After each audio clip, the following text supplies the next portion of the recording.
Yirik narko savdogar o'zining jinoiy harakatlariga voyaga yetmagan jiyanini ham sherik qildi.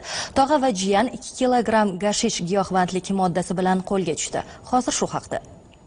Ichki ishlar vazirligi tezkor qidiruv departamenti xodimlari tomonidan olingan tezkor ma'lumotga asosan qo'shni davlatdan mamlakatimiz hududiga transmilliy jinoiy uyushma a'zolari tomonidan giyohvandlik vositalari kontrabanda yo'li bilan olib o'tish rejalashtirilganligi ma'lum bo'ldi. Ichki ishlar vazirligi tezkor qidiruv departamenti hamda uning hududiy bo'linmalari, davlat xavfsizlik xizmati va bojxona tezkor xodimlari hamkorligida Andijon viloyatining Marhamat tumanida tezkor qidiruv tadbiri o'tkazilib, 1993-yilda tug'ilgan muqaddam jinoyat kodeksining 266-moddasi bilan sudlangan yirik narko savdogar o'zining jinoiy harakatlariga jiyanini ham sherik qilgan. Jiyani 2010-yilda tug'ilgan, hali voyaga yetmagan maktab o'quvchisi bo'lib, kuryer vazifasida ishlab kelganligi ma'lum bo'ldi. Ular Tracker rusumli avtomashinasida viloyatning Marhamat tumani hududida joylashgan dala maydoniga kelib, 2 kilogramm gashish giyohvandlik vositalarini olib harakatlangan vaqtda tezkor tadbir ishtirokchilari tomonidan qo'lga olindi. Ushbu shaxslarning yon atroflarini ko'zdan kechirish davomida oldilarida bo'lgan giyohvandlik vositasi ashyoviy dalillar sifatida rasmiylashtirib olindi. Olingan tezkor ma'lumotlarga ko'ra, ushbu yirik narko savdogar 2023-yildan buyon chet davlatdan kontrabanda yo'llari bilan kirib kelgan giyohvandlik vositalarini respublikamiz hududlariga tarqatish bilan shug'ullanib kelgan.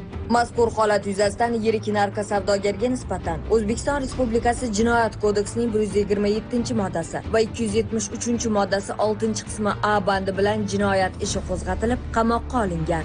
Agarda siz ham shubhali faoliyat yoki shaxslar haqida ma'lumotga ega bo'lsangiz, Stop Narkobot Telegram kanaliga yoki ekranda ko'rsatilgan ishonch telefon raqamlariga xabar berishingizni so'rab qolamiz.